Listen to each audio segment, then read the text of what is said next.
The morning air at Silver Ridge Regional Airport was calm, almost peaceful. The sun had just climbed over the horizon, painting the runway in soft gold. Flight SR-217, a small executive jet, was cleared for takeoff. Inside the cockpit, Captain Mark Reynolds tightened his grip on the controls, while the engines roared to life.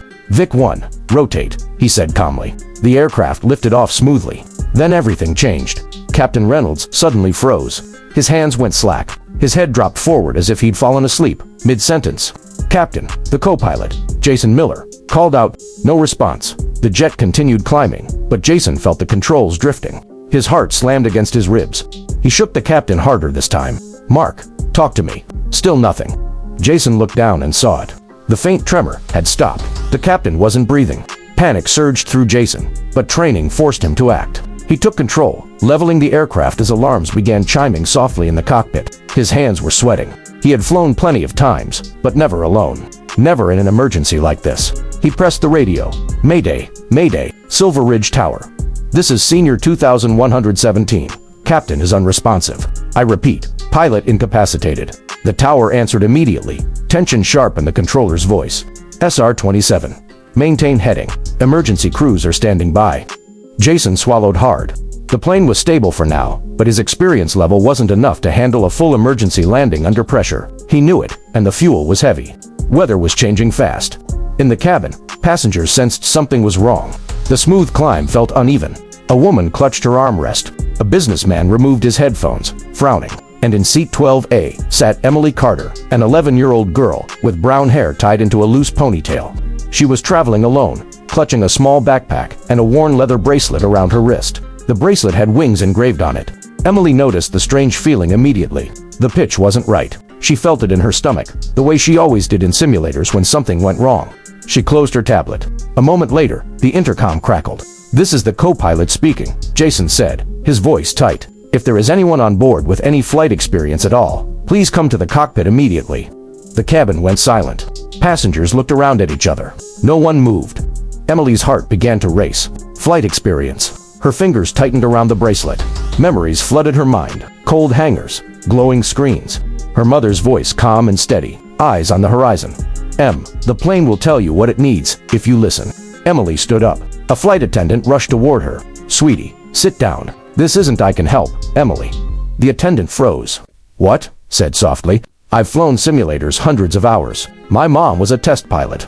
The attendant stared at her, unsure whether to laugh or cry. But then the plane dipped slightly, and the alarms chimed again. There was no time. The cockpit door opened. Jason turned as Emily stepped inside, her feet barely reaching the floor pedals. The sight nearly broke him. "This is a joke," he whispered. Emily looked at the captain, then at the instruments. Her eyes moved fast. Too fast for a child. "Airspeed?" she asked. Jason blinked. 200 knots. "Climb rate is too steep," Emily said calmly. "Reduce pitch, too. How do you?" "Please," she said. "Just do it." Jason hesitated for half a second, then followed her instruction. The plane stabilized. Silence filled the cockpit. Jason stared at her like he was seeing a ghost. Emily climbed into the captain's seat. It was too big.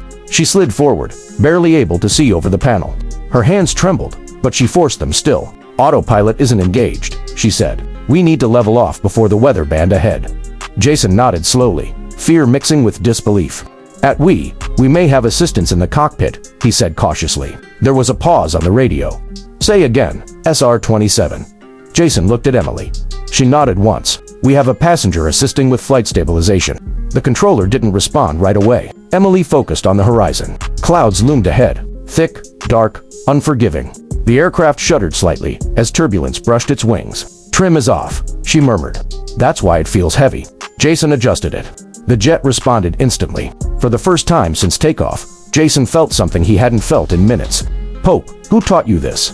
he asked quietly. Emily swallowed. "My mom. She died last year. She used to say flying isn't about strength, it's about listening." The plane entered light turbulence. Emily adjusted smoothly, her small hands steady, precise. On the ground, radar screens lit up. Military coordination began quietly, urgently. A civilian jet with a dead captain and a child flying. It was not a risk anyone could ignore. At a nearby airbase, pilots were already running. In the cockpit, Emily exhaled slowly. "We can land this," she said. Jason stared ahead at the storm clouds and then at the girl beside him, high above the earth, with lives hanging in the balance. An 11-year-old child was doing what trained adults feared most, and the world had no idea what was about to witness. The jet leveled off at 12,000 feet, but the danger was far from over. Thick gray clouds rolled ahead like a wall. Lightning flickered inside them, silent but threatening.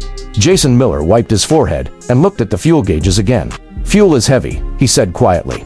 "Landing like this won't be easy." Emily nodded, her eyes never leaving the instruments. "We'll burn some off," she said. "Wide turns. Keep it smooth." Air traffic control had never heard a voice like hers. Young.com. Exact. SR2AS fine. Confirm you have control, the controller asked. Emily leaned toward the mic. "This is Emily Carter. I'm assisting the co-pilot. Aircraft is stable. Request vectors to the nearest long runway." There was a long pause. Then the controller replied, steady, but clearly shaken. "Roger, Emily. Runway Alpha at Falcon Field is available. Military support is being notified." Jason looked at her. "They believe you." Emily gave a small, nervous smile. "They don't have a choice." The turbulence worsened as the jet entered the cloud layer. Rain slammed against the windshield. The aircraft jolted violently, dropping a few hundred FT. A passenger screamed somewhere behind them. "Hold altitude," Emily said. "Don't fight it. Let the wings work." Jason followed her lead, loosening his grip slightly. The jet steadied. Moments later, ATC's voice returned. "SR-217. Radar contact with 2 fast movers approaching your position." Emily's heart skipped. On the right side of the cockpit, a shadow stirred past the clouds. Then another. 2 sharp silhouettes emerged. F-22 Raptors, slicing through the storm like blades. Jason stared in awe. They sent Raptors. Emily watched them briefly, then refocused. "They're here to protect us. Stay with me." One of the fighters dipped its wing. A silent message. "You're not alone." The captain's body lay still in his seat. Jason glanced at him, pain flashing across his face. "He was my mentor," he whispered. Emily gently placed her hand on the console. "He'd want you to finish the flight." The runway appeared on the navigation display, long, wide, and waiting. But crosswinds were building fast. "Crosswind from the west," Jason warned. Emily adjusted the approach angle. "We'll crab into it. Touchdown won't be pretty, but it'll be safe." In the cabin, the flight attendants had done their best to calm the passengers. Many were crying. Some were praying. One man held his phone up, recording history unfolding in real time. 10 miles out, ATC said. "Emergency crews are standing by." Emily's hands trembled again. This time, she couldn't stop it. "What if I mess up?" she whispered. Jason looked at her not as a co-pilot, but as a human being. "Then we mess up together," he said. "But you haven't yet." The runway lights pierced the rain like a lifeline. "Landing geared down," Emily said. Jason deployed it. "Flaps 230, done." The jet descended through the final layer of clouds. The ground rushed up fast. "Easy, easy," Emily murmured, guiding the nose. Wind slammed the left wing. The jet lurched. "Correct," Jason shouted. Emily adjusted instinctively. Left rudder, slight throttle, steady hands. The wheels hit the runway hard. The jet bounced once, then again. "Hold it," Jason yelled. Emily the controls just like her mother had taught her. The third contact stuck. The plane screamed down the runway, brakes roaring, tires smoking. Then silence. They stopped. For a moment, no one spoke. Then the cabin erupted, crying, shouting applause. Jason slumped back, laughing and sobbing at the same time. "We did it," he breathed. Emily stared straight ahead, frozen until the reality finally crashed over her. She had landed a plane. Outside, emergency vehicles surrounded the jet. Rain poured down as the door opened. As Emily stepped onto the stairs, the storm suddenly broke. Sunlight cut through the clouds. High above, the 2 F-22 Raptors climbed together, then split apart, rolling their wings in a slow, deliberate salute. Every firefighter, every soldier, every passenger stopped and looked up. Emily raised her eyes, tears streaming down her face. She touched the bracelet on her wrist. "Mom, I listened." The next day, her story circled the world. News anchors called her a miracle. Pilots called her a prodigy. The Air Force released a single statement: "Courage recognizes courage." But that night, in a quiet hospital room, Emily sat alone. Jason knocked gently on the door. "They want to meet you," he said. "Everyone does."